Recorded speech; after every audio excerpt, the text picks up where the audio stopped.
തിരുവനന്തപുരം നന്ദൻകോട് കൂട്ടക്കൊലപാതകത്തിൽ പ്രതി കേതൽ ജെൻസൺ രാജ കുറ്റക്കാരനെന്ന് കോടതി. Vanchiyoor additional sessions 6ാം കോടതി ജഡ്ജി വി വിഷ്ണു ശിക്ഷാവിധി നാളെ വിധിക്കും. പ്രതിക്ക് വധശിക്ഷ നൽകണമെന്നാണ് ആവശ്യപ്പെടുന്നതെന്ന് special public prosecutor advocate Dileep Sathyan പറഞ്ഞു.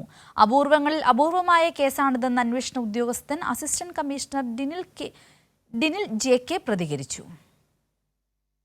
നാടിനെ നടുക്കിയ കൂട്ടക്കൊലപാതകത്തിൽ കൊലപാതകം, ഗൂഢാലോചന, തെളിവ് നശിപ്പിക്കൽ എന്നിവ പ്രതിയായ കേതൽ ജെൻസൺ രാജ ചെയ്തതായി കോടതിക്ക് ബോധ്യപ്പെട്ടു.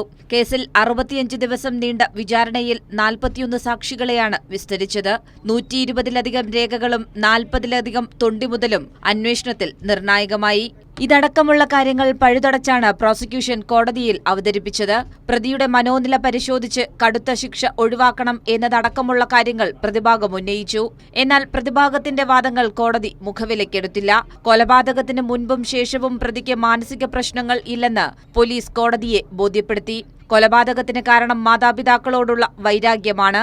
ഇത് സാധൂകരിക്കുന്ന തെളിവുകളടക്കം പ്രോസിക്യൂഷൻ കോടതിയിൽ എത്തിച്ചു. പോലീസിന്റെ അന്വേഷണ മികവാണ് കേസിൽ നിർണായകമായതെന്ന് special public prosecutor Dileep Sathyan പറഞ്ഞു. ഇതിനകത്ത് സാഹചര്യ തെളിവുകളെ അടിസ്ഥാനപ്പെടുത്തിയാണ് കോടതി പ്രതിയെ കുറ്റക്കാരനാണെന്ന് കണ്ടെത്തിയിരിക്കുന്നത്. പ്രതിയുടെ അടുത്ത് 313, അതായത് പ്രതിയുടെ അടുത്ത് ചോദ്യം ചോദിച്ച സമയത്ത് പോലും പ്രതിയുടെ ഭാഗത്ത് നിന്ന് ഈ ആസ്ട്രൽ പ്രൊജക്ഷനോ അല്ലെങ്കിൽ ഏത് തരത്തിലുള്ള മാനസിക പ്രശ്നങ്ങളുള്ളതായിട്ടുള്ള രീതിയിലുള്ളൊന്നും പ്രതിയുടെ ഭാഗത്തു നിന്ന് തെളിവ് വന്നിട്ടില്ല. അന്വേഷണത്തിൽ ഒരിടത്തും തന്നെ കണ്ടെത്താനും കഴിഞ്ഞിട്ടില്ല. നാളെ ഒരു ക്യാപിറ്റൽ പണിഷ്മെന്റ് വേണോ ഇല്ലയോ എന്നുള്ളതിൻ്റെ ഒരു ഡിസ്കഷൻ ആയിരിക്കും നാളെ വരുന്നത്. അപ്പോൾ അതിനുശേഷം സബ്സിക്വൻ്റ് ആയിട്ട് വിധിയെക്കുറിച്ച് എന്തെങ്കിലും പറയാനുള്ളൂ. വെല്ലുവിളികൾ നിറഞ്ഞതായിരുന്നു അന്വേഷണമെന്നും പ്രതി വധശിക്ഷയിൽ കുറഞ്ഞതൊന്നും അർഹിക്കുന്നില്ല എന്നും അന്വേഷണ ഉദ്യോഗസ്ഥൻ അസിസ്റ്റന്റ് കമ്മീഷണർ ഡിനിൽ ജെ.കെ പറഞ്ഞു. ദൃക്സാക്ഷികളില്ലാത്ത ഈ കേസിൽ വളരെ മെറ്റിക്കുലസ് ആയിട്ട് ഞങ്ങൾക്ക് അതിൽ അന്വേഷണം കംപ്ലീറ്റ് ചെയ്യാനായിട്ട് കഴിഞ്ഞു.